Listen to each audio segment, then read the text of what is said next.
Painted application ધોરણ 6 થી 12ના વિદ્યાર્થીઓ માટે અપડેટ થઈ ચૂકી છે. આ એપ્લિકેશનમાં શું છે? બધા જ વિષયના વિડીયોઝ છે. ગુજરાતની બેસ્ટ ફેકલ્ટી દ્વારા લાઈવ લેક્ચર્સ છે. આઈએમપી પ્રશ્ન છે, ટેસ્ટ સિરીઝ છે અને ગુજરાતના તમામ વિદ્યાર્થીઓ સાથે તમે તમારી કમ્પેરિઝન કરી શકો છો. ગેમિફિકેશન છે અને બીજું ઘણું બધું. તો તમે એપ્લિકેશન ડાઉનલોડ ન કરી હોય તો ડિસ્ક્રિપ્શનમાં લિંક આપી છે. હમણાં જ પ્લે સ્ટોર ઉપર જાઓ અને એપ્લિકેશન ડાઉનલોડ કરો. ઘરે બેઠીને સરસ મજાનું ગુજરાતની જોરદાર ફેકલ્ટી સાથે ભણો, સારા માર્ક્સે પાસ થાઓ. સ્થળાંતર એના વિશેની આપણે વાત કરતા હતા. સ્થળાંતરની વ્યાખ્યા અને અર્થ આપણે જોયો.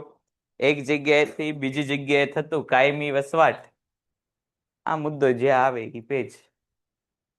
એક જગ્યાએથી બીજી જગ્યાએ થતો કાયમી વસવાટ એને આપણે સ્થળાંતર કહીએ છીએ. બીજું, સ્થળાંતરના હકારાત્મક અસરો અથવા તો સ્થળાંતરના ફાયદાઓ આપણે જોયા. હવે એમાં આગળ આપણે સ્થળાંતરની નકારાત્મક અસરો અથવા તો સ્થળાંતરના ગેરફાયદા જોવાના છે. હકારાત્મક અને નકારાત્મકમાં આપણે એવું વિધેયાત્મક અને નિષેધાત્મક એવા બે મુદ્દાઓની ચર્ચા કરી હતી. એમાંથી આ નકારાત્મક એટલે કે નિષેધ સ્થળાંતરની નકારાત્મક અસરો અથવા તો સ્થળાંતરના ગેરફાયદા, ત્રણેયમાંથી કોઈ પણ પૂછાય જવાબ એક જ આવશે: નિષેધાત્મક અસરો, નકારાત્મક અસરો અથવા તો ગેરફાયદા. સૌથી પહેલો સ્થળાંતરનો ગેરફાયદો શું છે? તો કે ભાઈ અનિયંત્રિત શહેરીકરણ. જેમ જેમ શહેરોની સંખ્યા વધતી જાય તેમ તેમ લોકોનું પ્રમાણ કેવું થશે? તો કે વધશે. વધુમાં વધુ લોકો જે છે એ રોજગારી મેળવવા, સુખ સુવિધાઓ મેળવવા માટે શહેરોમાં આવતા જશે. પરિણામે શહેરોની સંખ્યા કેવી થશે? તો કે વધવા લાગશે. અને શહેરી વિસ્તારની આસપાસના વિસ્તારોમાં પણ વસ્તીનું ભારણ કેવું જોવા મળશે? તો કે વધારે જોવા મળશે. દાખલા તરીકે અમદાવાદ મેઇન સિટી તમે જુઓ કે અમદાવાદ મેઇન સિટી ઘણું બધું વિકસિત છે, ત્યાં બધા ઉદ્યોગો છે. પણ એ જ અમદાવાદની આજુબાજુના ગામડા જુઓ તો ત્યાંય હવે ધીરે ધીરે પોપ્યુલેશનમાં શું થાય છે? તો કે વધારો થાય. શું કામ? તો કે મેઇન સિટીની આજુબાજુના વિસ્તાર છે. દાખલા તરીકે દિલ્હી આપણી કેપિટલ છે, તો દિલ્હી સૌથી વિકસિત રાજ્ય, કેન્દ્ર શાસિત પ્રદેશ આપણે ગણીએ છીએ.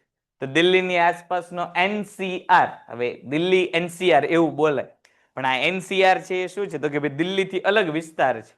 આજુબાજુના રાજ્યોમાંથી દિલ્હીને લગતા જેટલા જિલ્લા છે એને એનસીઆર એવું નામ આપેલું છે. કે ત્યાં પોપ્યુલેશન કેવી છે? તો કે વધારે. શું કામ? તો કે મેઇન કેપિટલ દિલ્હી પાસે છે એટલા માટે.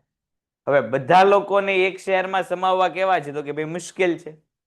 જેમ જેમ રોજગારીની તકોમાં વધારો થશે, આરોગ્ય, શિક્ષણ બધામાં વધારો થશે, તેમ મૂળ શહેરોની આસપાસ શું થશે? તો કે મૂળ શહેરોની આસપાસ જે છે શહેરીકરણનું પ્રમાણ જોવા મળશે. પરિણામે દેશમાં આપણને અનિયંત્રિત વસ્તી વધારો જે છે, અલ્પ શિક્ષિત, અકુશળ, અલ્પ કૌશલ્ય ધરાવતા ગામડાના ગરીબ લોકો શહેરમાં સ્થળાંતર કરે છે ત્યારે તેઓ નીચી આવકના કારણે શહેરના છેવાડાના વિસ્તારોમાં જે છે એ ફરજિયાત પ્રમાણે વસવાટ કરવો પડે છે. જેના પરિણામે શું થાય? તો કે ભાઈ અનિયંત્રિત શહેરીકરણ. દાખલા તરીકે અત્યારે તમે આપણે ભાવનગરમાં જોઈએ તો ભાવનગર પરા વિસ્તાર જુઓ ને એની આગળના જેટલા વિસ્તાર જુઓ તમે, તો ત્યાં આપણને હેવી પ્રમાણમાં જે છે વસ્તી જોવા મળે.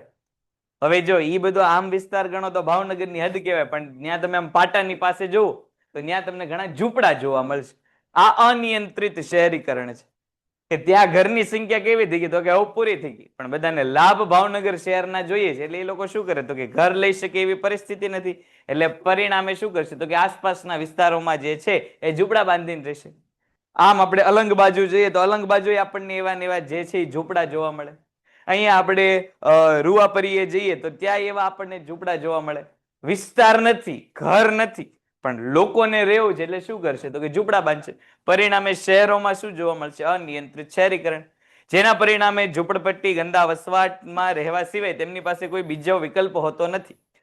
આ શહેરની ઝૂંપડપટ્ટીઓ અનિયંત્રિત રીતે વધારો થાય. દાખલા તરીકે મુંબઈમાં આપણને ખબર છે ધારાવી એશિયાની સૌથી મોટી અને દુનિયાની સૌથી મોટી જે છે ઝૂંપડ વિસ્તાર ત્યાં ધારાવીમાં છે. શું કામ? તો કે ભાઈ બધા લોકોને મુંબઈમાં જઈને કામ કરવું, પણ મુંબઈમાં રહી શકાય એવી બાબત છે નહીં. ઘણા યુટ્યુબમાં વિડીયો છે ધારાવીના, તમે જો કે અંદર તમે એટલી ગીચ વસ્તી છે કે દિવસના 12 વાગે, બપોરના 12 વાગે તે ત્યાં જે છે જમીન ઉપર સૂર્યપ્રકાશ નથી પડતો, એટલી ગીચ વસ્તી. નાના નાના રૂમના ભાડા ત્યાં 6,000-7,000 અત્યારે આપણે જે રૂમમાં બેઠેલા છે એનથી તે 3 ગણી 4 ગણી નાની સાઈઝના રૂમ હોય, અને મહિનાના જે છે એ રેવાના ભાડા 3,000-3,000, 7,000, 5,000 એવા રૂપિયા હોય. ઝૂંપડાના ભાડા, પાકા તો મકાની ન હોય, ઝૂંપડાના ભાડા હોય. પરિણામે શું જોવા મળે તો કે અનિયંત્રિત વસવાટ છે. લોકોને શહેરનો લાભ લેવો છે પણ પાછું ઘર લેવાના પૈસા નથી, એટલે આવી ગંદી ઝૂંપડપટ્ટીઓનું પ્રમાણ ત્યાં કેવું હોય છે તો કે વધારે. બીજું, માળખાકીય સુવિધાઓનો અપૂરતું પ્રમાણ. હવે માળખાકીય સુવિધાઓ પ્રમાણમાં કેવી હોય તો કે લિમિટેડ પ્રમાણની હોય. જેમ જેમ અકુશળ, અશિક્ષિત, બેરોજગાર, ગરીબ વસ્તીનું પ્રમાણ વધશે તેમ તેમ બધો ભાર જે છે કોના ઉપર આવશે તો કે આ માળખાકીય સુવિધા ઉપર. દાખલા તરીકે રેલવે. હવે રેલવેમાં કેવું હોય, જેટલી ટિકિટ તમે બુક કરાવો એ રેલવે એના પ્રમાણમાં જે છે એમાં બોગી એટલે કે ડબ્બા જોડતા હોય. એટલે જેટલી ટિકિટ બુક થાય એટલા પ્રમાણમાં આપણને ડબ્બા જોવા મળે. પણ જનરલ કોચમાં કોઈક વાર વયા જઈએ તો હાવ વયા જઈએ. જનરલ કોચમાં એવી પરિસ્થિતિ, એકવાર ગયા એટલે પૂરું. ત્યાં આમ ઓન એન એવરેજ 32 થી 35 લોકોની કેપેસિટી વાળી સીટનો એક ડબ્બો હોય. એ ડબ્બામાં તમે જો તો 50 થી 60 જણા આપણને જોવા મળે. એટલી મોટી પ્રમાણમાં જે છે એ લોકો જોવા મળે. અનિયંત્રિત શહેરીકરણ છે. માળખાકીય સુવિધાઓ કેવી છે તો કે ઓછી છે. તમે જનરલ ડબ્બામાં કોઈક વાર આટા મારીએ તો આપણને ખબર પડે કે ભાઈ નીચેથી આપણે આમ એક જગ્યાએથી બીજી જગ્યાએ જવું હોય તો જવાનો પ્રશ્ન થાય, કારણ કે આખું ડબ્બાની સીટો બધી ભરાઈ ગઈ હોય, પછી 2 સીટ વચ્ચેની જગ્યાએ ભરાઈ ગઈ હોય, આમ ચાલવાની જેમ લોબી જેવું હોય એ ભરાઈ ગયું, અને ઘણી જગ્યાએ તો ટોયલેટે ભરાયેલા હોય. આપણે રાત આખી આમ હળવળ કરીએ પણ ન્યાય ઘણા ધોઈ ગયા હોય. આમ માળખાકીય સુવિધાઓ છે કે અભાવ છે, જાવું બધાને જ, પણ ટિકિટ પાછી લઈ શકાતી નથી, કારણ કે ગરીબી, બેરોજગારી, અશિક્ષિત પ્રમાણ છે એટલા માટે. હવે જો સરકાર આ લોકો માટે અલગથી ટ્રેન નથી ચલાવતી એવું નથી, સરકાર આવી લોકલ ટ્રેનો ચલાવે જ છે, પણ ઘણી વાર જે છે આવો ખ્યાલ ન હોય. કોકે એકવાર કહી દીધું કે ભાઈ આ ટ્રેનમાં ચડો એટલે આ જગ્યાએ જવાય, એટલે ગરીબ લોકો, અશિક્ષિત લોકો, અભણ લોકો એને એક જ ટ્રેનની દેખાય, પછી બીજી જગ્યાએ પૂછવાય ન જાય. ઈ કેવા હોય તો કે ભાઈ એને એકવાર કહી દીધું કે આ ટ્રેનમાં બેહવાનું એટલે ઈ જ ટ્રેનમાં બે, બીજી એક ટ્રેન ગોતવાનો પ્રયાસ ન કરે. સરકાર બધા રૂટમાં જે છે એ આવી ટિકિટ વાળી ટ્રેનો સાથે અમુક પ્રકારના જનરલ ડબ્બા, અમુક લોકલ ટ્રેનો ચલાવતી. લોકલ ટ્રેનો બધું સસ્તામાં જે લોકોને મુસાફરી કરવી એની માટેની, વાર લાગે પોગાડતા, પણ સુવિધા ઈ પણ આપે, પણ લોકોને આવી ખબર ન પડે કારણ કે અશિક્ષણનું પ્રમાણ છે. તો માળખાકીય સુવિધાઓ વસ્તી વધવા લાગી, પરિણામે થાય શું તો કે પ્રમાણમાં જે સુવિધાઓ ઊભી કરેલી હતી એટલી સુવિધાનો લાભ બધાને મળે નહીં. દાખલા તરીકે તમે રસ્તાના જામ જોવો છો. આ રસ્તાના જામ શું કામ છે? અનિયંત્રિત શહેરીકરણ. બધા લોકો પોતપોતાના વાહન લઈને શહેરોમાં આવી જાય અને રોડ પ્રમાણમાં કેવા રહે તો કે ઓછા રહે. પરિણામે માળખાકીય સુવિધાનો ઉપયોગ કેવો થાય છે તો કે ઓછો. પર્યાવરણીય પ્રદૂષણની સમસ્યા. હવે જે લોકો ગામડામાંથી શહેરોમાં રોજગારી માટે આવેલા છે એવા લોકો કેવા છે તો કે અશિક્ષિત છે, તાલીમ નથી, પ્રમાણમાં જે છે રોજગારી મળી શકે એવા લોકોને છે નહીં. રોજગારી ન મળે તો શહેરોમાં ઘર લેવાના પૈસા હોય નહીં. પરિણામે શું કરવું પડે તો કે ફરજિયાત રીતે ગંદા ઝૂંપડપટ્ટીના વિસ્તારોમાં એ લોકોને રહેવું પડે. હવે ઝૂંપડપટ્ટી કેવી હોય આપણે બધાએ જોઈ લીધી, કઈ લક્ઝરિયસ 3 BHK વાળી હોય નહીં. એમાં તો એક જ ટેન્ટ જેવું હોય, અને નિત્ય કર્મ કરવા માટે, રોજબરોજનું કામ કરવા માટે એમાં કઈ અલગથી વ્યવસ્થા ઊભી ન કરેલી હોય. તો ઝૂંપડપટ્ટીના લોકો જ્યાં રહેતા હોય ત્યાં પોતાનું દૈનિક કામ બધું પતાવી દેતા હોય. એટલે એ લોકો તો બધા જે છે એ દૈનિક કામથી પોતે તો પ્રદૂષિતથી જે બીમારીઓ થવાની એ તો થાય જ, પણ આજુબાજુ જે ઘર રહીને રહેતા હોય એ લોકોને તે જે છે પ્રમાણમાં મુશ્કેલી થાય. દાખલા તરીકે અહીંયા ગધેડિયા જવાહર મેદાન છે, તો જવાહર મેદાનમાં આપણે જોઈએ તો કેટલી બધી આપણને ઝૂંપડાપટ્ટી દેખાય. હવે એમાં પાછળની સાઈડ તમે આમ જાઓ તો ત્યાંથી આપણને ઘડીક હાલવું હોય ને તો આપણને એમ થાય કે ભાઈ આપણો સ્પ્રે હજી મોડો પડે છે, આ વિસ્તારને ટક્કર દેશી, એટલે આપણને એમ થાય કે ભાઈ આપણે રાડો જ લગાડીને નીકળવું પડે. રાડોની સ્મેલ એવી કે એ આમ બહુ પ્રમાણમાં આકરી કહેવાય, પણ ઈ રાડો ત્યાં બિચારો પોતાનો રાડો પાડી જાય કે આ દુર્ગંધની સામે ન ચાલે. શું કામ તો કે ભાઈ ઝૂંપડપટ્ટીમાં જે લોકો રહે છે એમનું જેટલું કામ છે એ બધું ત્યાં જ ઠલવાઈ જાય છે. પરિણામે એ લોકો શું કરે છે તો કે ભાઈ ગંદકીને જે છે એ પ્રમોશન કરે છે. એટલે એ લોકો તો બીમાર પડે જ, પણ ત્યાં જે લોકોના ઘર છે તે લોકો પોતે ઘર રહીને રહે છે એવા લોકોને આવા પ્રદૂષણનો સામનો કરવો પડે છે. પરિણામ આખા શું થશે તો કે ભાઈ પર્યાવરણીય પ્રદૂષણ જોવા મળશે. સ્થળાંતરને કારણે ઝૂંપડપટ્ટી ગંદા વસવાટ જે સર્જાય છે તેવા ઝૂંપડપટ્ટી અને ગંદા વસવાટના શૌચાલય અને ડ્રેનેજની અપૂરતી સવલતો તેમજ કચરાનો યોગ્ય નિકાલના અભાવને કારણે પર્યાવરણીય પ્રદૂષણની સમસ્યા ગંભીર છે, જેનું જ્વલંત ઉદાહરણ અમદાવાદ, અંકલેશ્વર, સુરત, મુંબઈ, કોલકાતા, દિલ્હી વગેરેમાં જોવા મળે. અત્યારે જો તમે દિલ્હીના હાલ જો, દર શિયાળાની આસપાસ જે છે એ દિલ્હીમાં દિવાળી જાય એટલે દિલ્હીમાં શું થાય તો કે ભાઈ પર્યાવરણીય પ્રદૂષણ ચરમસીમા આવે. અત્યારે તમે જો ત્યાં શ્વાસ લેવો હોય તે પ્રમાણમાં કેવો છે, મુશ્કેલ. શું કામ તો કે શિક્ષણનું પ્રમાણ ઓછું છે, વસ્તીનું પ્રમાણ ખૂબ જ વધારે છે. એટલે જે લોકો પોતે ત્યાં રહે છે એ દિલ્હીના પ્રદૂષણમાં શું કરે છે, વધારો કરે છે. એના કારણે પર્યાવરણ શું કેવું થઈ ગયું છે તો કે ભાઈ નુકસાન વાળું. ઉપરયુક્ત શહેરોમાં જાહેર વાહન વ્યવહારની અપૂરતી સેવાને કારણે વૈકલ્પિક વાહન વ્યવહારને જેવો વિકાસ થાય અને ખાસ કરીને અમદાવાદ જેવા મોટા શહેરોમાં કે જેણે હવાના પ્રદૂષણની ગંભીર સમસ્યા ઊભી કરી છે, એ જ રીતે ઘોંઘાટ અને પાણીના પ્રદૂષણની પણ ગંભીર સમસ્યાઓ છે. હવે આવા વિસ્તારોમાં જરૂર શું છે તો કે ભાઈ વ્યક્તિગત વાહનોને બદલે વૈકલ્પિક વાહનોનો ઉપયોગ.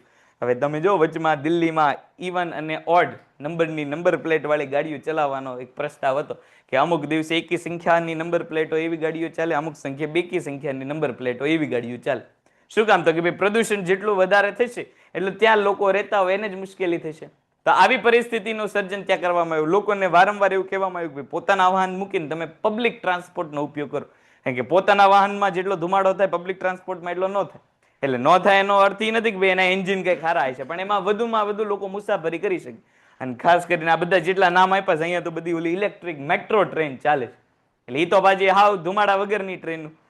તો જે પોતાના વાહનની બદલે જો આવી વસ્તુનો ઉપયોગ કરે, વૈકલ્પિક વાહનોનો ઉપયોગ કરે, તો પરિણામે પ્રદૂષણમાં શું થાય તો કે ભાઈ ગંભીર રીતે જે છે પ્રદૂષણ થાય એ હળવું પડે. સામાજિક દૂષણો. હવે જે લોકો ગામડામાંથી આવેલા છે, અશિક્ષિત છે, તાલીમનો અભાવ છે, શહેરમાં આવ્યા પછી રોજગારી મળતી નથી, એવા લોકોને પાછું ભરણ પોષણ તો પોતાનું પરિવારનું કરવું પડશે, કારણ કે ગરીબને વરદાન હોય. ગરીબ કોઈ દિવસ એકલો ન હોય. ગરીબ વ્યક્તિ, બેરોજગાર વ્યક્તિ આખા કુટુંબ વાળો હોય. ગમે એટલો ગરીબ વ્યક્તિ હોય તમે જોજો એને 5-6 સંતાનો તો હોય જ તે, એટલે એને પોતાનું તો ભરણ પોષણ કરવાનું જ છે, સાથે એ ગરીબ અને બેરોજગાર વ્યક્તિ આખા કુટુંબ નહીં ચલાવવાનું છે. અને પૈસા છે નહીં એટલે છેલ્લે શું આવશે તો કે ભાઈ સામાજિક દૂષણ. વ્યક્તિની પાસે પૈસા નથી એટલે શું કરશે તો કે ભાઈ ચોરી, લૂંટફાટ, કોકનું પડાવી પાડવાનું જે છે એ કામ કરશે, કારણ કે શિક્ષણ છે નહીં એટલે નોકરી મળવાની નથી. પણ હારે જે લશ્કર આવ્યું છે લશ્કરને લડાવવું જ ખરી ને કંઈક ને કંઈક.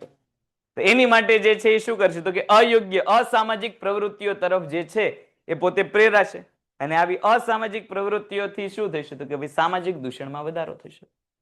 પછીનો મુદ્દો શહેરીકરણ, સ્થળાંતરનો જે છે નાનો ભાઈ તમે કયો એટલે શહેરીકરણનો મુદ્દો આવી ગયો. અહીંયા સુધીમાં કોઈને કઈ પ્રશ્ન હોય તો બોલ. બરાબર હોય ને તો ઇંગ્લિશમાં ઓલો ખબર ઘણા ઓલા ફકરામાંથી જવાબ જોવાના આવે, એટલે અમુક કેવા હોય કે ઓલો પેલા પ્રશ્ન વાંચે, પ્રશ્નમાં એક સ્પેલિંગ દેખાય, ઈ સ્પેલિંગ પકડીને ફકરામાં ગોતે, ઈ સ્પેલિંગ ક્યાં છે, પછી જવાબ ન જોવે, ઈ જોવે કે ભાઈ સવાલનો સ્પેલિંગ અને ફકરાની ઈ લીટીનો સ્પેલિંગ, એટલે એ લીટી શરૂ થતી હોય ત્યાંથી પૂરી ધન્યા સુધી એનું બેઠે બેઠું છાપી દે.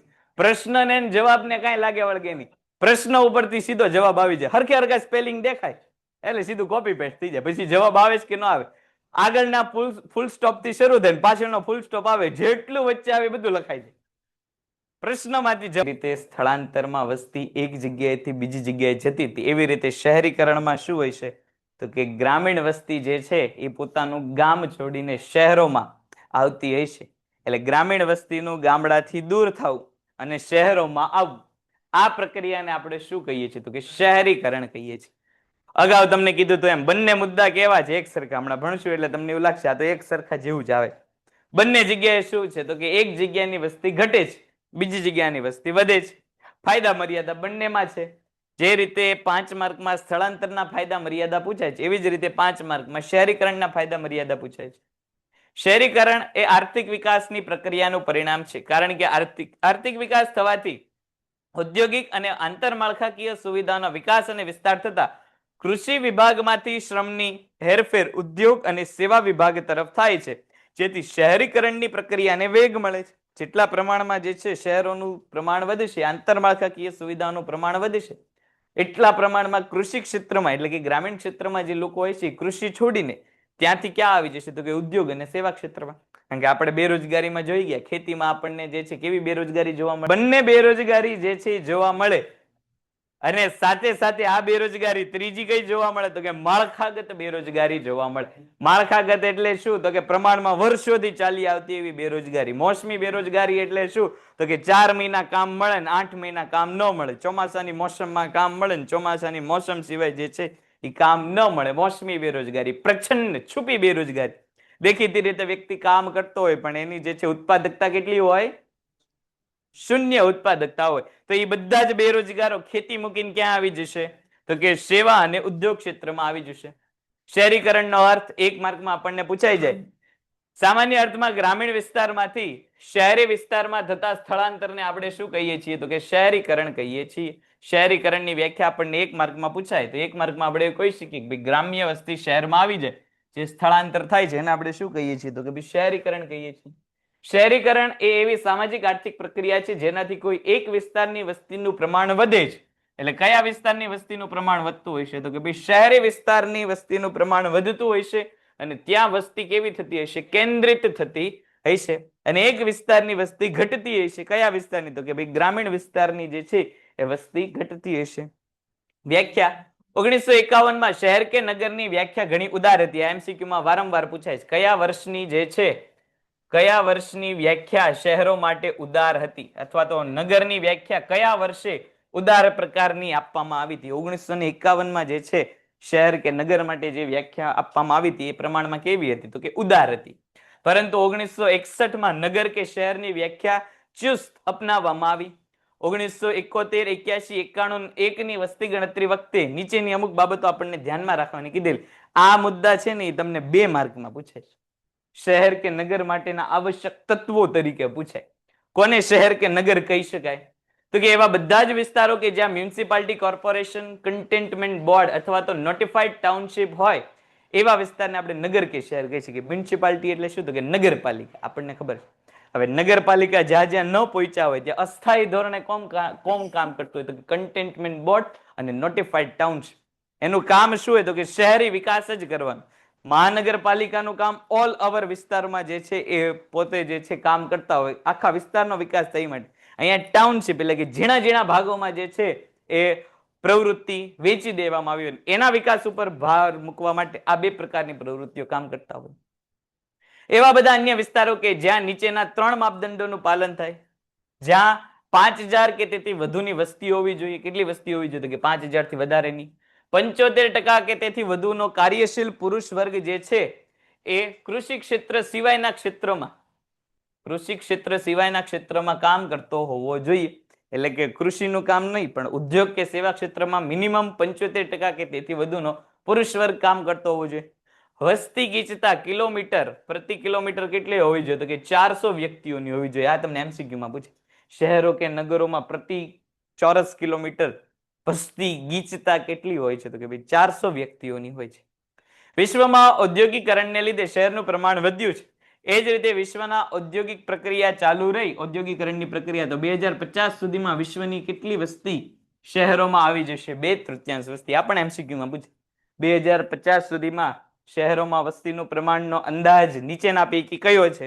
તો કે 2/3 વસ્તીનું પ્રમાણ છે. એટલે કે દેશમાં 3 લોકો રહેતા હોય છે તો 3 માંથી 2 લોકો ક્યાં રહેતા હોય છે? તો કે શહેરોમાં. એક વ્યક્તિ જ તે માત્ર ગામડામાં રહેતો હોય છે. ભારતમાં બ્રિટિશ શાસન દરમિયાન ઔદ્યોગિક વિકાસનો દર નહીવત હોવાથી શહેરીકરણની પ્રક્રિયા ધીમી હતી. પરંતુ આઝાદી પછી સરકારે ઉદ્યોગને પ્રોત્સાહન આપ્યું જેથી શહેરીકરણની ઝડપી પ્રક્રિયા કેવી બની? તો કે ઝડપી બની. જ્યાં ઉદ્યોગો હશે, રોજગારી હશે, માળખાકીય સુવિધા હશે, શિક્ષણ હશે, આરોગ્ય હશે, ત્યાં શહેરીકરણ કેવું થતું હશે? તો કે વધારે. કારણ કે અગાઉ આપણે જોયું કે જે લોકોને લાભ મળતો નથી એ બધા લાભ લેવા ક્યાં આવી જાય છે? તો કે ભાઈ શહેરોમાં પોતે જે છે એ લાભ લેવા આવી જાય. એટલે જ્યાં સુવિધા વધારે ત્યાં લોકોનું પ્રમાણ કેવું? વધારે. પરંતુ 1991 ના આર્થિક સુધારા બાદ ઔદ્યોગિકરણને પ્રોત્સાહન આપવાની નીતિ વધુ ઉદાર બનવામાં આવી અને ઉદ્યોગ સ્થાપવા અને અનેકવિધ પ્રોત્સાહન સરકારે જાહેર કર્યા. ઉપરાંત સેવા વિભાગને પ્રોત્સાહન આપવાની નીતિને કારણે સેવા વિભાગને પણ આ સમય દરમિયાન જે છે એ વધુ શહેરીકરણ માટેનું એક કારણ બનાવવામાં આવ્યું. જો આના ઉપરથી તમને જે છે વારંવાર પ્રશ્ન પૂછાય છે કે ભાઈ રાષ્ટ્રીય આવકમાં સૌથી મોટો ફાળો કોનો છે? રાષ્ટ્રીય આવકમાં સૌથી મોટો ફાળો જે છે એ સેવા ક્ષેત્રનો છે, સેવા વિભાગનો છે. અગાઉ આપણે બેરોજગારીના પ્રમાણમાં વાત કરી હતી કે ભાઈ રોજગારીમાં કયું ક્ષેત્ર આગળ? તો કે કૃષિ ક્ષેત્ર. રાષ્ટ્રીય આવકમાં કયું ક્ષેત્ર આગળ? તો કે સેવા ક્ષેત્ર આગળ. સામાન્ય રીતે 3 પ્રકારે શહેરીકરણ થાય છે. સૌથી પહેલું, નગર કે શહેરના વિસ્તારમાં મૃત્યુના દર કરતા જન્મનો દર વધુ હોવાથી શહેરોમાં વસ્તીનું પ્રમાણ જે છે વધે. સ્વાભાવિક છે. અને વસ્તી વધારો જે છે આપણે ઇકોનોમિક્સમાં જ્યારે 12મું ધોરણ શરૂ કર્યું હતું ત્યારે જ આપણે વાત કરી હતી કે અડધી ચોપડી તો કોનાથી ભરાયેલી છે? તો કે ભાઈ વસ્તી વધારાય. લગભગ તમે 5મા ચેપ્ટર થી જોવો ને 5માથી લઈને 11મા ચેપ્ટર કાંઈક ને કાંઈક વસ્તી આવી જ જાય, કારણ કે સમસ્યા જ શું છે તો કે વસ્તી છે. બીજું, ગ્રામ્ય કે નગર વિસ્તારની જે છે એ વ્યાખ્યામાં ફેરફાર કરવામાં આવે અને કેટલાક ગ્રામ્ય વિસ્તારને નગર વિસ્તારમાં સામેલ કરી દેવામાં આવે. પરિણામે જે છે એ નગરની વસ્તી જે છે વધે છે. દાખલા તરીકે અમદાવાદ, વડોદરા, સુરત, રાજકોટ. હવે સરકાર જે છે એ શું કરે તો કે અમુક વિસ્તારોમાં ફેરફાર કરે. દાખલા તરીકે અત્યાર સુધી બોટાદ જિલ્લો ભાવનગર જિલ્લામાં ગણાતો, પણ હવે બોટાદ જિલ્લાને વ્યાખ્યામાં પરિવર્તન કરી દીધું અને બોટાદ જિલ્લો શું થઈ ગયો તો કે ભાવનગરથી અલગ જિલ્લો થઈ ગયો. એવી રીતે હમણાં જ તે વાવ-થરાદ જિલ્લો સાબરકાંઠાથી અલગ કરી દીધું. સરકારની નીતિઓમાં ફેરફાર થાય, સરકારની વ્યાખ્યામાં ફેરફાર થાય, વસ્તીમાં ખાસ કરીને ફેરફાર થાય એટલે અલગ અલગ જે છે શહેર નગરનું પ્રમાણ વધતું જ. હવે તમે જો કે આપણું ભાવનગર એ તે મહાનગરપાલિકા ગણાય. અત્યારે પહેલાના સમયમાં ભાવનગર શું હતું? નગરપાલિકા હતી. પણ ભાવનગરની વસ્તી દિન પ્રતિદિન વધતી જાય છે એટલે નગરની એને શું કહી દીધું? મહાનગર કહી દીધું, કારણ કે વસ્તી જ્યાં વધારે હોય એ બધા મહાન જ હોય એટલે મહાનગરપાલિકા. જેમ જેમ વસ્તી વધે છે એ પછી સરકારના જે છે વ્યાખ્યામાં પરિવર્તન થાય કે વસ્તીમાં વધારો થાય, પરિણામે નગરો શું બનશે તો કે શહેર, મહાનગર બની જશે. પેલા ગામડું હોય, ગામડામાંથી નગર બને, નગરમાંથી મહાનગર બને, મહાનગરમાંથી પછી જિલ્લો બની જાય. ગ્રામ્ય વિસ્તારમાંથી નગર વિસ્તારમાં લોકો મોટી સંખ્યામાં સ્થળાંતર પામે, પરિણામે શું થાય તો કે ભાઈ શહેરી વસ્તીમાં વધારો થાય. 3 રીતે શહેરી વસ્તીમાં વધારો થાય. પહેલું, સરકારની વ્યાખ્યામાં ફેરફાર થાય. બીજું, લોકો ગામડામાં આવી જાય. અને ત્રીજું, વસ્તી વધારો થાય. અહીંયા આપણને આંકડા આપેલા છે, એમાંથી આ આંકડો આપણા માટે એમસીક્યુ માટે 1 માર્કના પ્રશ્ન માટે જે છે એ મોસ્ટ આઈએમપી છે કે વર્ષ 2011 દરમિયાન ભારતમાં શહેરી વસ્તીનું પ્રમાણ કેટલું છે તો કે 31.16%. આ તમને વિભાગ બી અને વિભાગ એ એટલે કે 1 માર્કનો એમસીક્યુ અને 1 માર્કનો જે છે એ પ્રશ્ન બંને પૂછાય છે.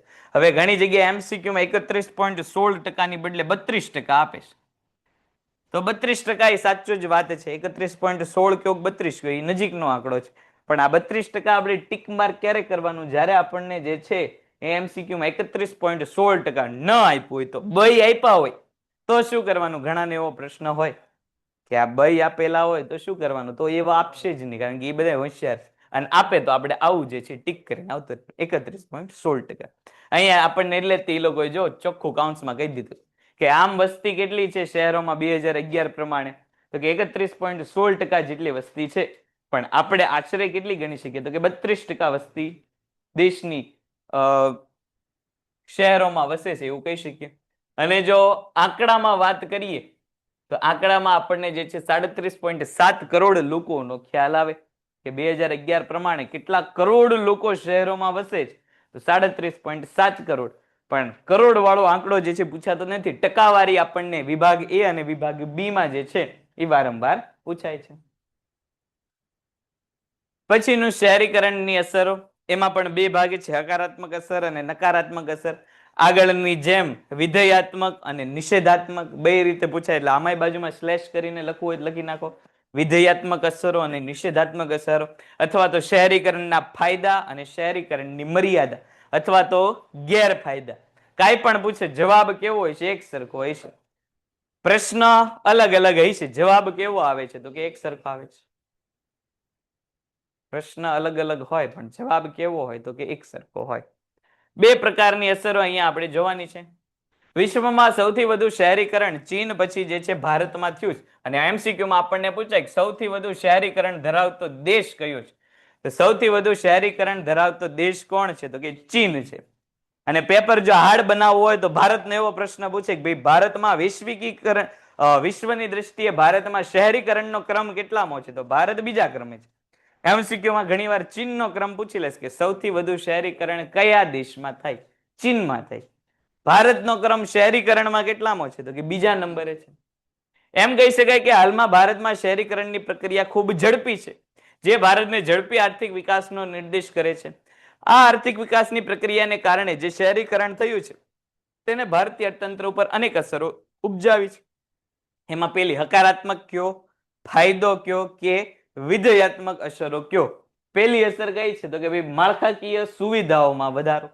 જેટલા પ્રમાણમાં વસ્તી આવશે આ વસ્તીને સાચવવા માટે વધુમાં વધુ શું કરવું પડશે તો કે વધુમાં વધુ સેવા ઊભી કરવી પડશે, વધુમાં વધુ વસ્તુઓ જે છે પાયાની અને માળખાગત સુવિધાનો વિકાસ કરવો પડશે. પાયાની અને માળખાગત સુવિધાઓ જેટલી ઝડપથી વધશે એટલા પ્રમાણમાં રોજગારીમાં શું થશે તો કે વધારો થશે. જેટલા પ્રમાણમાં રોજગારીમાં વધારો થશે એટલા પ્રમાણમાં લોકોની આવક વધશે, લોકોની આવક વધશે એટલે લોકોની માંગ વધશે. આ માંગને આકર્ષવા માટે પાછી નવી રોજગારી આવશે. આ રોજગારીથી આકર્ષાઈને નવી વસ્તી પાછી શહેરોમાં આવશે. ઈ શહેરોમાં નવી જે વસ્તી આવે છે એને ફરી રોજગારી મળશે, એને રોજગારી મળશે એટલે એની આવક વધશે, એની આવક વધશે એટલે ઈ માંગ કરશે, ઈ માંગને પહોંચી વળવા માટે પાછી નવી રોજગારી ઊભી કરવી પડશે. ઈ રોજગારીથી આકર્ષણ ફરી ગામડાના લોકો શહેરોમાં આવશે. આમાં ચક્ર ચાલ્યા રાખે. લોકોની આવક વધે, માળખું સુધરે, આવક વધે, માળખું સુધરે, રોજગારી આવે. એવી જ આપણને અહીંયા કીધેલું છે. શિક્ષણ, આરોગ્ય, બેન્કિંગ, વાહન વ્યવહાર, સંદેશા વ્યવહાર, વીમો, વીજળી વગેરે જેવી માળખાકીય સુવિધાઓનો સતત વધારો થતા બધા જ ક્ષેત્રમાં અનેક ગણી રોજગારીઓની તકો ઊભી થાય છે. આ તકનો લાભ લેવા શું કરવામાં આવશે? તો કે ભાઈ જે લોકો આ તકો સુધી પહોંચી શક્યા નથી એવો લાભ લેવા માટે વસ્તી આવી જશે.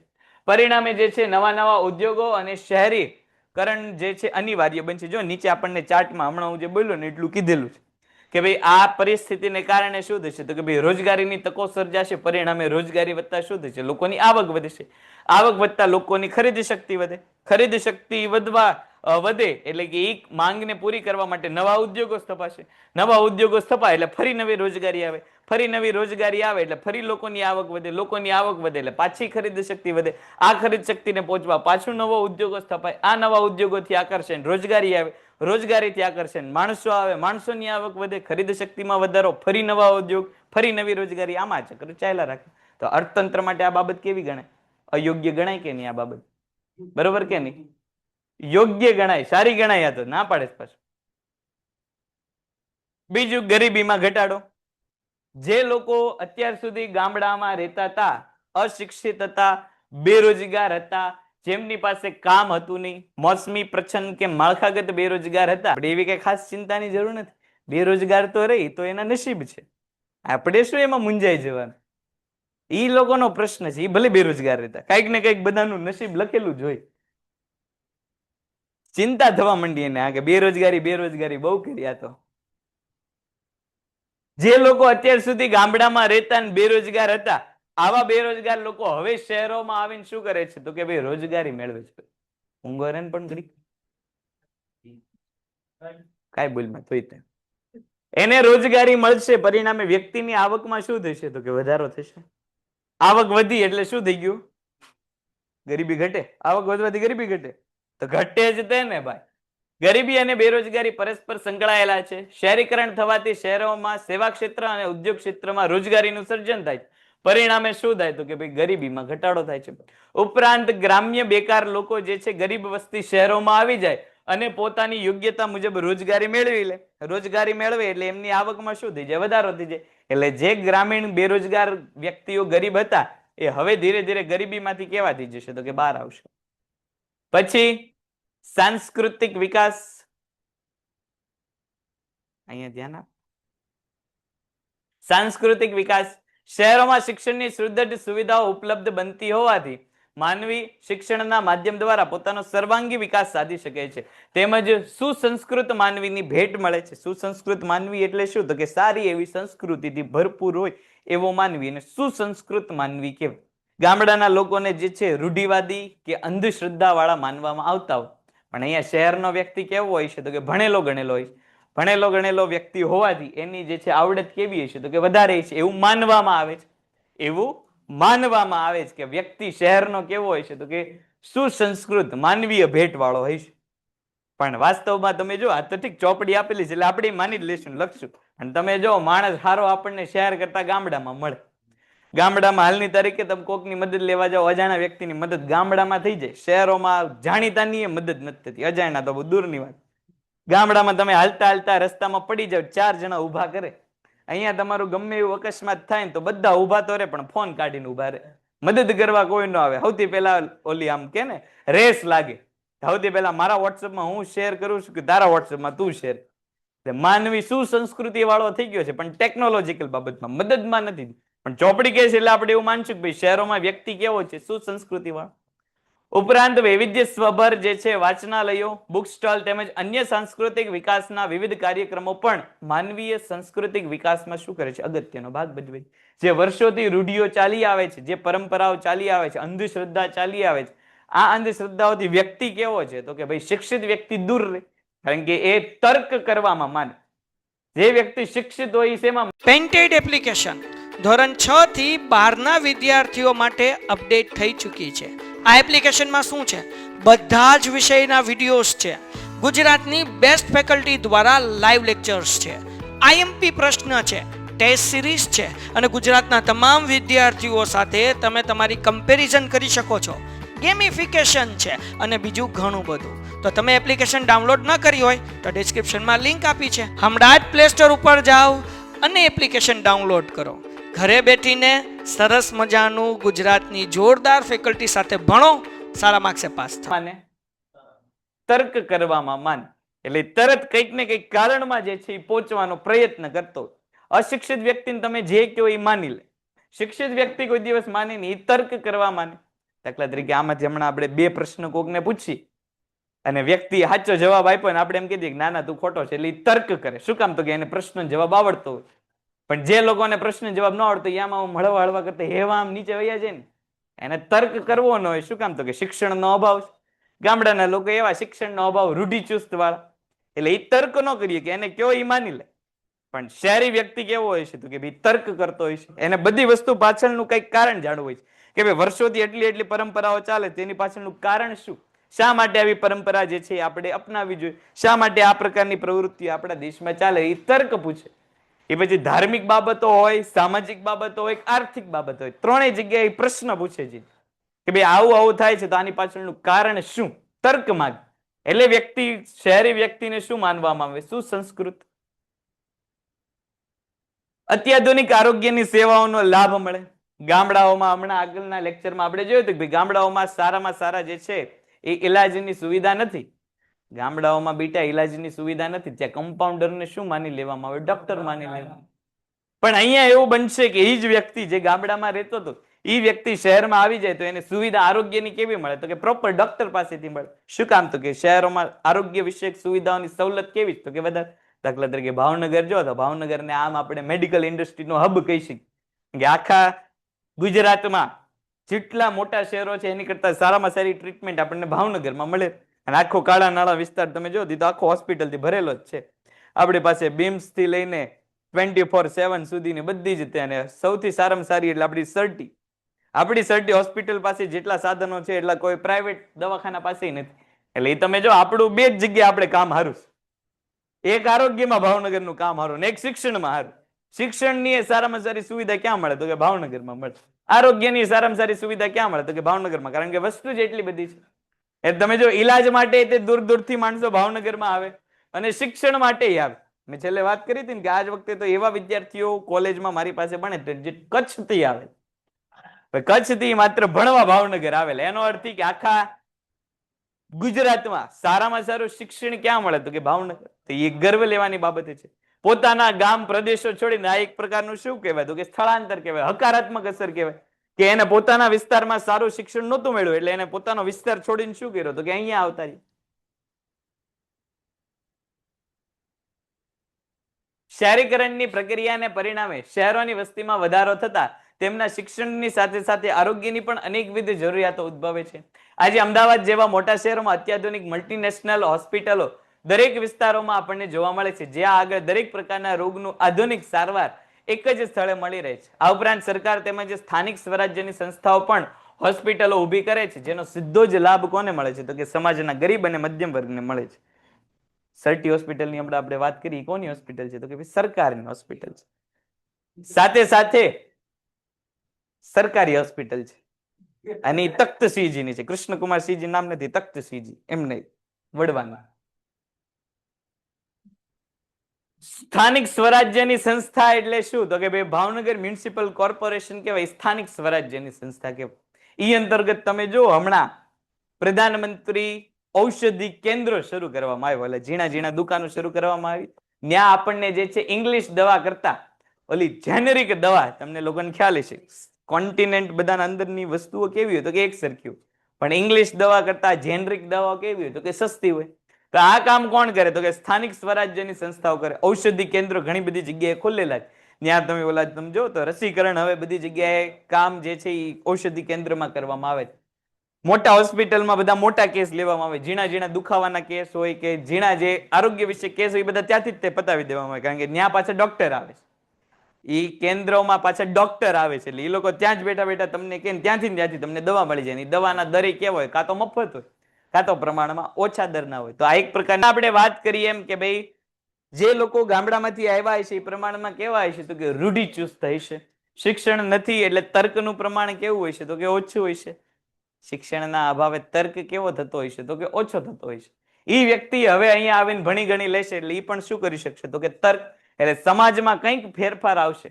રોનક, સમાજમાં શું આવ્યો, તો કે ફેરફાર આવ્યો. ગામડા કરતા શહેરોમાં શિક્ષણ તેમજ સાંસ્કૃતિક વિકાસને કારણે તંદુરસ્ત સંદેશા વ્યવહાર, અત્યાધુનિક ઉપકરણોનો ઉપયોગ સતત વધતા જતા શહેરીકરણથી લોકોની વિચારસરણી કેવી બને છે, તો કે આધુનિક બને છે. સવારમાં તમે જો કે લોકો આધુનિક હવે બની ગયા છે. એકબીજાને ગુડ મોર્નિંગના મેસેજ મોકલે ને પછી ગામ આખામાં કેટલી રેસીપી આપણને વોટ્સઅપ ઉપર ઝીણા ઝીણા દુખાવાથી લઈને મોટા મોટા કેન્સરની બીમારીના ઈલાજ બધા જ તે વોટ્સઅપમાં ફરતા હોય. આ શું છે, તો કે સંદેશા વ્યવહાર છે. કોરોનાના સમયે તમે વોટ્સઅપના ચાર્ટ જોવો એટલે તમને એકલી દવાથી જ ભરેલી દેખાય કે ભાઈ આ પાવડર લ્યો, ઓલો પાવડર લ્યો, આ ઉકાળા પીવું, ઓલો ઉકાળા પીવું. ફાયદા કર્યા શું કામ, તો કે અત્યાધુનિક સુવિધા છે. દરેક લોકોને હવે ખ્યાલ આવે કે કેવા પ્રકારની વસ્તુઓમાં શું. હવે બધા આમ ગણો હાફ ડોક્ટર થઈ ગયા. ભલે હજી કમ્પાઉન્ડર થી નીચે છે પણ હાફ ડોક્ટર તો છે. વોટ્સઅપે હાફ ડોક્ટર તો બનાવી જ દીધા. બધી જ તે સમસ્યા, બધા જ દુખાવા, બધા જ દર્દ, બધી જ પીડા, બધું જ આપણને વોટ્સઅપમાં જોવા મળે. એ શારીરિક દર્દ હોય કે દિલના દર્દ હોય, બધું વોટ્સઅપ ઉપર દેખાય. બધા જ દર્દની દવા આપણને વોટ્સઅપમાં દેખાય. શું કામ, તો કે અત્યાધુનિક સંદેશા વ્યવહારની સુવિધા છે. રોનક, દર્દ હોય ને બેટા શરીરમાં, એ બધું વોટ્સઅપમાં અમુક લોકો મેસેજ ફોરવર્ડ કરે, અમુક લોકો સ્ટેટસ ફોરવર્ડ કરે. એટલે આપણને સ્ટેટસ અને મેસેજ બંને ઉપરથી ખબર પડી જાય દુખાવો ક્યાં છે. વ્યક્તિના વોટ્સઅપ ઉપરથી વ્યક્તિના દુખાવાનો ખ્યાલ આપણને આવી જાય. વ્યક્તિ હરખમાં હોય તો કઈક સ્ટેટસ અલગ હોય, દુઃખમાં હોય તો પોતે તો દુઃખી થાય, જોવા વાળાને વધારે દુઃખી કરી દે. ઘડીક આપણે વિચારવું પડે કે એનું દુઃખ છે આપણું દુઃખ છે, કારણ કે આપણને આમ હિપ્નોટાઇઝ કરી નાખે. એના દુઃખની યારે આપણને દુઃખ થાય, પછી આપણને યાદ આવે આપણે તો એકલા હતા. દુઃખ તો એને થયું હોય, એ એકલો નવો પડ્યો હોય. આપણે તો વર્ષોથી એકલા છે, આપણને કઈ દુઃખ ન હોવું જ જોઈએ. પણ છે આ બધું અત્યાધુનિક સુવિધાઓ છે. સમાજમાં પરિવર્તન આવે છે. પેલા દુઃખ નહોતું ને હવે દુઃખ આવી ગયું છે. પેલા વ્યક્તિ પોતાના દુઃખે દુઃખી હતો, હવે બીજાને સુખી જઈને દુઃખી થાય. કેમ કે નવી વસ્તુ આવે એટલે પાછું સ્ટેટસ ચડે, એટલે કોકને સુખી જોઈને પાછું દુઃખ આવે. અત્યાધુનિક સુવિધા છે. સમાજમાં શું આવી ગયો છે, આ પરિવર્તન આવ્યું છે. અને છેલ્લો મુદ્દો, ઉચ્ચ જીવન ધોરણ. શહેરોને લીધે લોકોની આવકમાં વૃદ્ધિ થાય છે. અત્યાધુનિક માળખાકીય સુવિધાઓને લીધે ગ્રામ્ય વિસ્તારના લોકો કરતા શહેરી લોકોનું જીવન ધોરણ કેવું હોય છે, તો કે ઊંચું. શું કામ, તો કે રોજગારી. હા, રોજગારી વધારે છે, આવક વધારે છે. ગામડામાં જીવન કેવું હતું, ગરીબ હતું, બેરોજગારી હતી, પૈસા નહોતા, એટલે પ્રમાણમાં જીવન કેવું જીવવું પડતું હતું, તો કે જે છે એ જરૂરિયાત પણ પૂરી નહોતી થતી. પાયાની આપણી જે જરૂરિયાતો છે, રોટી કપડા મકાન આરોગ્ય અને શિક્ષણ, આ બધું જ ક્યાં મળી જાય, તો કે શહેરોમાં મળી જાય. ખાવા માટે ભોજન મળી જાય, રહેવા માટે રહેણાંક મળી જાય, આરોગ્ય માટે દવાખાના છે, શિક્ષણ માટે શાળાઓ છે, બધી જ વસ્તુ શહેરોમાં છે. જે વસ્તુઓનો અભાવ ગ્રામીણ વિસ્તારોમાં હતો, આ બધી જ વસ્તુ શહેરોમાં છે. એટલે ગામડા કરતા જીવન ધોરણ કેવું જોવા મળશે, તો કે પ્રમાણમાં સારું જોવા મળશે. આ હતી બધી હકારાત્મક અસરો. અત્યાર સુધી આપણે બધું સારું સારું કીધું, કારણ કે મુદ્દો ભણતા હતા એટલે સારું તો કેવું પડે. પણ હવે એક સિક્કાની બે બાજુ હોય એમ એની બીજી બાજુ, એટલે નકારાત્મક અસરો ઉપર જે છે હવે આપણે આગળ વધીએ. સૌથી પહેલું નકારાત્મક અસર, આર્થિક અસમાનતા. આર્થિક અસમાનતા એટલે શું, તો કે ભાઈ અમીર વ્યક્તિ વધુ ને વધુ અમીર બનતો જાય, ગરીબ વ્યક્તિ વધુ ને વધુ ગરીબ બનતો જાય. આ આર્થિક અસમાનતા કહેવાય. શહેરીકરણની સૌપ્રથમ નકારાત્મક અસર એ આર્થિક અસમાનતા ગણાય. શહેરોમાં એક તરફ ઉચ્ચ શિક્ષણ પ્રાપ્ત કરેલો બૌદ્ધિક વર્ગ તેમના સાહસિક અને નિયોજક હોય છે, જેના કારણે પોતે ધંધો વ્યવસાયનો માલિક બને છે, જેનું આવકનું સ્તર કેવું હોય, તો કે ખૂબ ઊંચું હોય. બીજી બાજુ ગામડાથી જે લોકો આવેલા છે એ પ્રમાણમાં કેવા છે, અશિક્ષિત હશે, એટલે એનું મોટા ભાગનું કામ શેમાં છે, તો કે મજૂરીમાં. શિક્ષિત વ્યક્તિ બોસ બનીને બેઠો હોય છે, અશિક્ષિત વ્યક્તિ મજૂરી કરતો હોય છે. પરિણામે થાય શું, તો કે જે શિક્ષિત વ્યક્તિ જે માલિક છે એની આવક વધશે, ગ્રામીણ ક્ષેત્રમાંથી જે અશિક્ષિત વ્યક્તિ આવેલો છે, જે મજૂરી કામ કરશે, એની પ્રમાણમાં આવક કેવી રહેશે? તો કે ઓછી રહેશે. એટલે અમીર વ્યક્તિ વધુ ને વધુ અમીર બનતો જશે. ગરીબ વ્યક્તિનું પ્રમાણ કેવું થશે? તો કે ગરીબીનું પ્રમાણ વધતું જશે. આ સૌથી પહેલી અસમાનતા છે. બીજું સામાજિક અસમાનતા. આર્થિક અસમાનતાની સાથે સાથે સામાજિક અસમાનતા પણ આપણને જોવા મળે છે. શહેરી સમાજનો ધનિક અને શિક્ષિત વર્ગ આધુનિક વિચારસરણી ધરાવતો હોય, જ્યારે અશિક્ષિત ગરીબ વર્ગ જે છે રૂઢિચુસ્ત કુંઠિત વિચારસરણીનો ભોગ બનેલો હોય છે. કુંઠિત વિચારસરણી એટલે શું? તો કે ભાઈ વર્ષોથી જે પરંપરા ચાલી આવે છે, આ પરંપરામાં ન ફેરફાર કરનાર વ્યક્તિ એ કુંઠિત વિચારસરણી વાળો કહેવાય. પોતે હર હંમેશ શું કરે? તો કે ભાઈ પોતાના વિચારોમાં રે. વર્ષોથી જે પેઢી રૂઢિઓ આવી હોય એ જ રૂઢિમાં જીવતો એ વ્યક્તિ કુંઠિત કહેવાય. બદલાવની અવકાશ ન હોય. સમયની સાથે જો પરિવર્તન સારું હોય તો એ પરિવર્તન સ્વીકારે નહીં, એ વ્યક્તિઓ કુંઠિત કહેવાય. વર્ષોથી જે ચાલ્યું આવે છે એનું ચાલવા દેવાનું, આપણે કાંઈ ફેરફાર કરવાનો નહીં. તો આવું પ્રમાણ કોનામાં વધારે હોય? તો કે ભાઈ જે અશિક્ષિત વ્યક્તિ હોય એમાં આવું પ્રમાણ વધારે. જે આપણી આગળની પેઢી કરતી હતી એ જ આપણે કરશું, એની આગળની પેઢી કરતી હતી એની આગળની પેઢી. એ લોકો તો જે છે એ અસુવિધાને કારણે અમુક પ્રવૃત્તિઓ કરતા હતા. અત્યારના લોકો સુવિધા હોવા છતાં પણ આવી પ્રવૃત્તિઓ કરે. દાખલા તરીકે ભાઈ હમણાં 11માં સમજાવતો હતો ભાઈ સંસ્કૃતિની વાત હતી કે ભાઈ વિદેશની સંસ્કૃતિ જો તો કે ભાઈ ત્યાંના લોકો જે છે 3 પીસ સૂટમાં જોવા મળે. તો એ કઈ ફેશન ટ્રેન્ડ નથી 3 પીસ સૂટ. 3 પીસ સૂટ શું છે? તો કે ભાઈ એ લોકોની મજબૂરી છે. તમે વિદેશી જોવો, ખાસ કરીને યુરોપિયન કન્ટ્રી જોવો તો ઉનાળામાં તો શિયાળા જેવો જ માહોલ હોય. એટલે એ લોકોને ત્યાં સૂટ પહેરવો એ નોર્મલ વસ્તુ છે, ન્યા એની જરૂર છે. પણ અહીંયા તમે જો બપોરના 12 વાગ્યામાં એવા તડકામાં 3 પીસ સૂટ પહેરી નાટા મારતા હોય. તો આ આપણી જરૂરિયાત નથી, પણ કુંઠિત વિચારસરણી છે કે ભાઈ સૂટ પહેરશું તો હારા લાગશું, સૂટ નહીં પહેરીએ હારા નહીં લાગે. ઓલો વ્યક્તિ જે છે મજબૂરીથી સૂટ પહેરે છે, અહીંના વ્યક્તિઓ જે છે બાય ચોઈસ સૂટ પહેરે છે. આ કુંઠિત વિચારસરણી. ભાઈ એને જે પહેરવું આપણે આપણને સુતરાઉ કાપડ આપેલા છે તો આપણે શું કામ ન પહેરીએ? પણ આપણે પરિવર્તનમાં ઈચ્છા નથી ધરાવતા. ત્યાંના લોકોને જે છે તાજું અનાજ ન મળે એટલે એ લોકો ફ્રીજમાં જે છે સ્ટોર કરીને અનાજ ખાય. અહીંયા ફ્રીજ આપણે આપણા ઘરમાં ન હોય તો આપણે સમાજમાં જે છે સ્ટેટસ આપણું નીચું દેખાય. આપણને પણ રોજે રોજ તાજું શાકભાજી બધું મળે એમ છે કે આપણને ફ્રીજની જરૂર જ નથી. જ્યાં રોજે રોજ તાજું શાકભાજી નથી મળતું એટલે ફ્રીજની જરૂર પડે. પણ આપણે જો આવી વસ્તુ ન હોય તો આપણે સમાજમાં પાછળ રહી જઈએ, આપણે પરિવર્તન નહીં લાવીએ. કારણ કે કુંઠિત વિચારસરણી, ભણેલા ગણેલા કુંઠિત છે. ત્યાંના લોકોને ખોરાક નથી મળતો એટલે એ લોકો બ્રેડ ઉપર જીવે છે. અહીંયા તો આપણી પાસેથી ઘઉં છે, બાજરો છે, એકથી એક વસ્તુ છે કે જેનાથી લોટ બનાવી શકે. તોય આપણે એ બધી વસ્તુ સાઈડમાં મૂકીને જે છે એ બ્રેડના ઠુસા રાખીએ આપણે. શું કામ? તો કે ભણેલા ગણેલા કુંઠિત વર્ષોથી જે ચાલ્યું આવતું હતું એનું ચલાવવા દેવાનું. બર્થડેમાં તમે જો, બર્થડેમાં આમ કેન્ડલ ફૂંક મારીને બુજાવવાનો રિવાજ. એ લોકો પાસે ભાઈ જે છે એ લાડવાની કે શીરાની કે એવી કોઈ રેસીપી નહોતી એટલે એ લોકો જે છે આવા બ્રેડના ટુકડા ઉપર ક્રીમી જામ લગાડીને કેક કરીને ખાતા. પણ આપણી પાસે તો લાડવાન શીરાન કેટલી રેસીપી. પણ આપણને એક કુંઠિત વિચારસરણી થઈ ગઈ ભાઈ હવે બર્થડેમાં લાડવા ખાવ તો પાછા આપણે બેકવર્ડ ગણાયો. બર્થડેમાં ખાવી તો પેસ્ટ્રી જ આપણને પડે. પછી ભલે પેસ્ટ્રી આપણને જે છે એટલું ગમતું કટકો 50 રૂપિયામાં પડતો પણ ખાવાનો તો ઈ જ. આ કુંઠિત વિચારસરણી વર્ષોથી હાલ્યું આવ્યું એનું હાલશે. ગંદા વસવાટનો પ્રશ્ન જો હમણાં સ્થળાંતરમાં આપણે જોયું વ્યક્તિ ગરીબ છે, હજી નવો વ્યક્તિ ગામડામાંથી આવેલો છે, અશિક્ષણનું પ્રમાણ છે એટલે રોજગારી ઝડપથી મળતી નથી. પરિણામે વ્યક્તિ જે છે સારા વસવાટમાં ઘર લઈ શકતો નથી. પરિણામે એને ઝૂંપડામાં રહેવું પડે અને એના આસપાસનો વિસ્તાર એ કેવો રાખે? તો કે ગંદો. એનો જ મુદ્દો અહીંયા આવ્યો કે શહેરીકરણ થવાને કારણે ગ્રામીણ ગરીબો, અશિક્ષિત ગરીબો જે છે શહેરોમાં આવી જશે. શહેરોમાં આવવાની સાથે જે છે એને પ્રમાણમાં ન કામ મળશે, ન રોજગારી મળશે, ન આવક મળશે.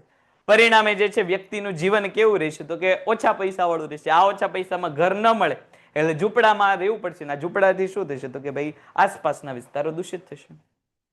કાયદો વ્યવસ્થાની સમસ્યા કે વ્યક્તિ હજી ગામડામાંથી શહેરમાં આવ્યો છે, અશિક્ષણ છે, સાથે સાથે કુટુંબની જવાબદારી છે. પોતાના ભરણ પોષણથી લઈને કુટુંબના ભરણ પોષણ સુધી બધી જ વસ્તુઓની જવાબદારી કોના ઉપર છે? તો કે એક જ ગરીબ વ્યક્તિ ઉપર છે. પરિણામે ગરીબ વ્યક્તિ શું કરશે? તો કે ભાઈ અયોગ્ય બાબતો જે છે, અયોગ્ય પ્રવૃત્તિઓમાં જોડાઈ જશે. સાથે સાથે જેમ જેમ શહેરોનું પ્રમાણ વધે છે તેમ તેમ ટ્રાફિકની સમસ્યા, અયોગ્ય કે અવૈધ વસ્તુની સમસ્યા, રહેવાની સમસ્યા, આ બધી વસ્તુ શું થશે કે ભાઈ એના પ્રમાણમાં વધારો થશે. હમણાં આપણે ગધેડિયાની વાત કરી, જવાહર મેદાનની વાત કરી, એક પ્રકારે તમે જો સરકારની સંપત્તિ કહેવાય. મેદાન જે છે એ સરકારની સંપત્તિ, ત્યાં એ લોકો સરકારની સંપત્તિમાં ઝૂંપડા બાંધીને રહે, તો એ કાયદા વ્યવસ્થાનો પ્રશ્ન છે. અનિયંત્રિત શહેરીકરણને લીધે શહેરોમાં વસ્તી વિસ્ફોટ એક ગંભીર સ્વરૂપ લઈ ગયું છે. દાખલા તરીકે માથાદીઠ વાહનની સંખ્યામાં ખૂબ જ મોટા પ્રમાણમાં વધારો થતા ટ્રાફિકની સમસ્યા જે છે સતત વધતી જાય છે. આ પણ એક પ્રકારની સમસ્યા છે. તમે જુઓ કે એક પણ રોડ હાલની તારીખે આપણને ખાલી ન જોવા મળે. નાનામાં નાની શહેરીથી લઈને મોટામાં મોટા હાઈવે બધા જ વ્યસ્ત છે. શું કામ? તો કે ભાઈ શહેરોમાં એટલું બધું વસ્તીનું પ્રમાણ વધી ગયું. ગામડામાં તમે જાઓ ગામડાના રસ્તા ખાલી છે, શહેરોના રસ્તા કેવા છે તો કે ભરચક છે. હમણાં થોડા દિવસ પહેલા તમે છાપામાં વાંચ્યું, બેંગ્લોરમાં 4 થી 5 કલાકનું ટ્રાફિક જામ લઈ ગયું. 4 થી 5 કલાક તો એક જગ્યાએથી આપણે હલીએ ન હોય. આવું થવાનું કારણ શું? તો કે ભાઈ બેંગ્લોરની આસપાસની વસ્તી બધી જ ક્યાં આવી ગઈ? તો કે બેંગ્લોરમાં જ રહેવા આવી ગઈ. બહારથી એ લોકો ક્યાં રહેવા આવી ગયા? તો કે બેંગ્લોરમાં, કારણ કે રોજગારીની તકો કેવી? તો કે વધારે. તો ત્યાં આવી સમસ્યાઓ આપણને જે છે જોવા મળે. આંતરમાળખાકીય સુવિધાઓનો પ્રશ્ન, અપૂરતી સેવાઓ, દૂષિત પીવાના પાણીની સુવિધાઓ, પરિવહન, આરોગ્ય વગેરે જેવી બાબતને કારણે અસુવિધાઓ જોવા મળે. હમણાં આપણે ટ્રેનની વાત કરી કે ટ્રેનમાં શું હોય તો કે ભાઈ લિમિટેડ માણસોની જગ્યાઓ, પણ અનિયંત્રિત શહેરીકરણને કારણે શું થાય તો કે જે છે ઢગલા બંધ લોકો ટ્રેનમાં ચડી જાય. પરિણામે થાય શું તો કે જે માળખાકીય સુવિધાનો લાભ લેવાનો હોય એ લાભ મળે નહીં. આવું આપણને એસટીમાં ઘણી વાર જોવા મળે. એસટીમાં આપણે ટિકિટ લઈને ભલે આપણે બેઠા હોય, પણ આપણે કોઈ દિવસ એસટીમાં શાંતિથી મુસાફરી ન કરીએ. એસટી વાળા જે છે હવે રૂટ ઉપર 2 બસો ચલાવે, એક જ રૂટમાં 2 બસ, એક ટિકિટ વાળાની ને એક વગર ટિકિટ વાળાની. વગર ટિકિટમાં કોણ હોય તો કે ભાઈ જે સ્ટેશને ઉભા રહે, જે વગર ટિકિટ વાળો હોય એની પ્રમાણમાં જે છે એ ત્યાંથી ટિકિટ આપીને પોતે મુસાફરી કરવા. ટિકિટ વાળામાં કેવું હોય, જે લોકોએ ઓલરેડી બુકિંગ કરાવેલું એનું. પણ તમે જુઓ કે એક પણ બસમાં આપણે શાંતિથી સફર કરીએ, ટિકિટ આપણે લીધેલી હોય, પણ એક પણ જગ્યાએ એસટીમાં આપણે જે છે શાંતિથી મુસાફરી ન કરીએ. કે શું કામ? કે આંતરમાળખાકીય સુવિધાનો પ્રશ્ન છે. હવે અગાઉથી ટિકિટ બુક ન કરાવી એટલે સરકારને ખબર ન હોય કે આ રૂટમાં 1 બસ મૂકવી, 4 બસ મૂકવી, બધા ઓન ધ સ્પોટ ચડવા વાળા. સરકારને તો જીએસઆરટીસી ની જો એપ્લિકેશન છે, તમે ઘર બેઠા, હવે તો ત્યાં બસ સ્ટેન્ડે જવાની જરૂર નથી, ઘર બેઠા તમે ટિકિટ બુક કરી શકો. જેટલી ટિકિટ વધારે બુક થાય એટલા પ્રમાણમાં સરકાર બસો કેવી મૂકે તો કે વધારે. પણ અહીંના લોકો કેવા છે તો કે ભાઈ એવું બધું નહીં, ત્યાં જઈને જોઈ લઈશું, નીકળશું, કાંઈક તો મળશે જ ને, એવી વિચારશ્રેણી વાળા. હવે નીકળશું ને કાંઈક મળશે, પણ જે લોકો અગાઉથી બુક કરીને બેઠા છે એનું શું? સમજો આમ એવા એક તો પાછા આગાઈ જાય નહીં. અને મોટે ભાગે આ લોકો જો કેવા હોય, જે લોકો ઓન ધ સ્પોટ ચડ્યા હોય એ મોટે ભાગે તમે જો ગ્રામીણ ઝૂંપડામાં રહેતા હોય. એટલે એક તો એનું પરફ્યુમ એવું જોરદાર હોય ઝૂંપડા વાળાનું, એટલે આપણને બાજુમાં 5 મીટર દૂરથી આપણે જે છે મહેકતા રહી. અને એ મહેક આપણને આખા રસ્તા સુધી, ભલે આપણે એ સીટના પૂરેપૂરા પૈસા આપ્યા, પણ આખા રસ્તે મહેકતા મહેકતા આપણે જવાનું. શું કામ? તો કે ભાઈ ઓલા વ્યક્તિએ જે છે પહેલાથી પોતાની સુવિધા નહોતી કરી, એટલે આપણી સુવિધામાં પાછું આવ્યું. આંતરમાળખાકીય સુવિધાનો અભાવ છે. એટલે આપણે પૈસા દીધા હોવા છતાં આપણે શાંતિથી કોઈ દિવસ મુસાફરી ન કરી શકીએ. હું દર વખતે એવું માનીને જ એસટીમાં બેસું કે ભાઈ આજ વખતે દિવસ સારો થશે, હું પિક્ચર ડાઉનલોડ કરીને જાઉં, હું હેડફોન લઈને જાઉં, પણ હરામ બરોબર એસટીમાં કોઈ દિવસ જે છે પિક્ચર એકે જોવાનું. ઘડીક થઈને આમથી કોણી આવે, ઘડીક થઈને આમથી કોણી આવે, ઘડીક થઈને આપણે આમ કરીને બેસી જવું. ગમે એ જગ્યાએ છે, એમાંય હવે તો ચડવા માંડ્યા. પ્રાઇવેટ બસ વાળા તો હવે એવું કરે છે કે એ લોકોને જો એમ થાય કે ભાઈ સીટના હજી નથી આવ્યા, એ લોકો કેબિન ભરી દે, અંદર આવવા દે કે ન આવવા દે, એ તમે જો એ આગળના કેબિનમાં બેહાડી દે.